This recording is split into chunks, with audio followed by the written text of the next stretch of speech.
If you find yourself with a camera in your hand and want to learn how to use it, please subscribe to this channel, like the videos, comment below. Hi Photos family. Today we are talking in our discussion of the hero's journey about the death or rebirth, what is often called the story low point. Other people, it's kind of interesting. This word is such an old word that you very well easily call it ancient, but it comes from an ancient language, but we call it the abyss. And I'm not going to get into the history of the linguistics. I would nerd out on it, and we would be here a lot longer than 5 minutes. The abyss, though, being the death and the rebirth of our hero, there is layered into the storytelling the big key of the transformation is so, I was going to use a big dramatic word. Forget about the big dramatic word. Let's stay with the simple process of it. It's so dramatic that you almost expect by time our hero comes back and reunites with the place that he left, that people will not recognize him. You see the transformation there? Think about the picture that we used in, I believe it was Transformation, the episode on transformation about the butterfly. Unless you had studied the caterpillar for what it was in its transformation from the pupa into its cocoon stage, and then to see it transform from the pupa in the cocoon to the butterfly that's emerging from the cocoon. Well, I guess actually thinking about it, think about the expression, the surprise of a child who doesn't know about that process, and their face of surprise, the expression of, that wasn't what went in, what's coming out, what's going on, what happened to the, you see what I'm saying? That transformation is so drastic that because of this part of their journey, their transformation is so complete through this abyss. They literally, in, well, maybe some stories, they literally die and then they come back transformed or reborn, some people would say, in some new capacity, similar existence. I guess in some ways you could see that death and rebirth, but not of the hero, but perhaps of a hero in the Lord of the Rings. I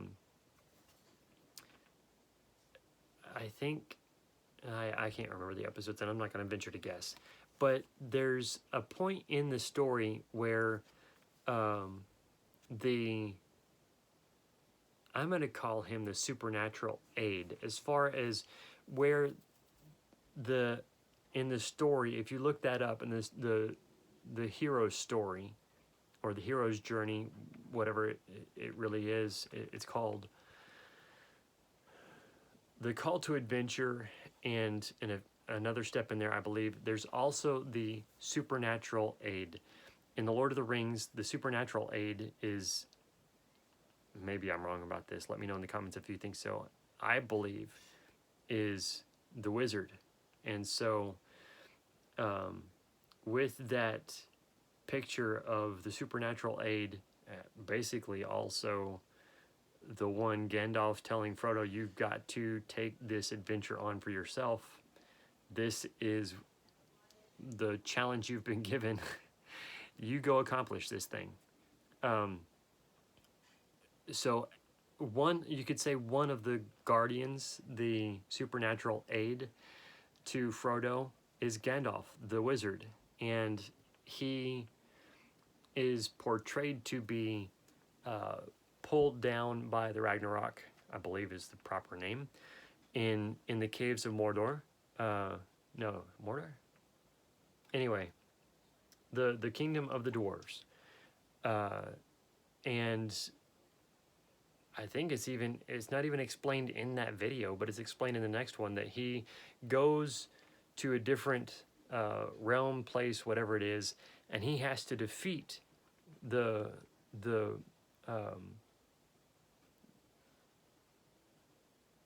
evil, or the challenge, the negative, not negative character, I just lost the word, a villain of sorts.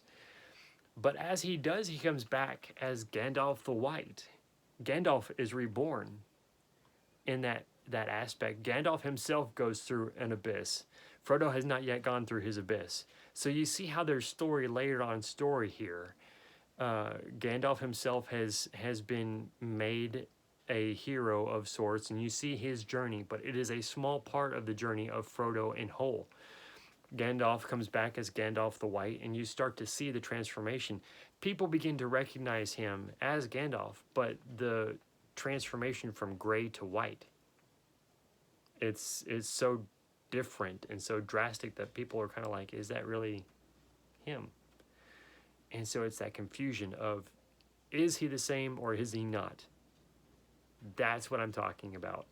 And in very real sense, in the end of the Lord of the Rings series, as Frodo comes back, people begin to recognize him, but then, is that really Frodo?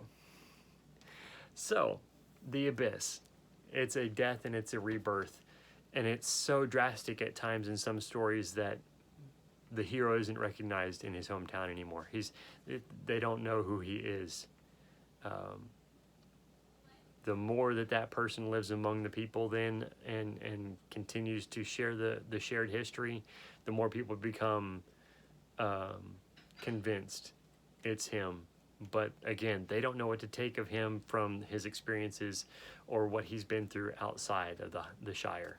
Thank you so much for watching. Let us know what your experiences are, both in crafting stories or maybe your personal story about what you've been through and the struggles of the abyss, the lowest that you have been through at that time, and what you've learned from it.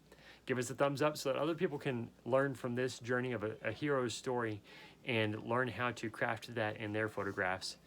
And if you're not yet a subscriber, we would love to add you to our group of helpers here on this channel and learn from each other and build and grow on our photography skill as we level up 1% at a time. Thank you so much.